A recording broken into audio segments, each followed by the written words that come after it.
Hi, my name is Jack. I come from a family of talented designers, but for as long as I can remember, I felt like the black sheep of the family. No matter how hard I tried, I just couldn't seem to measure up to my siblings.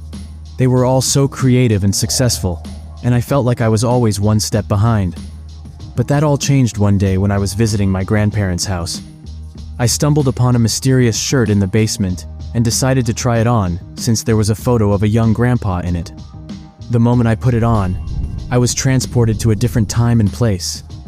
I was in the future, living as my successful self. At first, I was amazed by what I saw. I was a successful designer, with a thriving business and a reputation for creating innovative designs.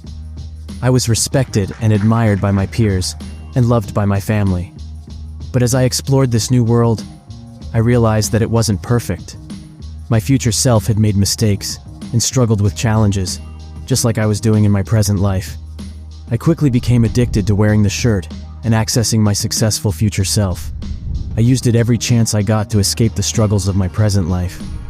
But as I continued to wear the shirt, I began to realize that the success I was experiencing wasn't real. It was only a temporary escape from my own problems, and I wasn't actually learning or growing as a designer. I was disappointed to find that my future self didn't have any new skills or knowledge to share with me.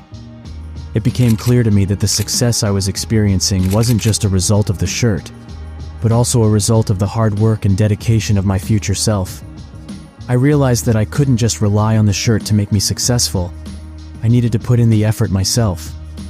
So, I decided to take a step back and reflect on my life. I set aside the shirt and focused on developing my own skills and refining my designs. I was open to feedback and criticism, and I took every opportunity to learn and grow. And finally, after a lot of hard work, I achieved the success I had always dreamed of. But this time, it was on my own terms. I learned that success wasn't about cheating or taking shortcuts, but about facing challenges and obstacles head-on. I faced my fears and limitations, and I am proud of who I have become, and I hope that my story can inspire others who face similar struggles. From that day on, I cherished the shirt as a reminder of where I came from and what I had to overcome. I no longer need it, because my successful future self is already within me, and within you too.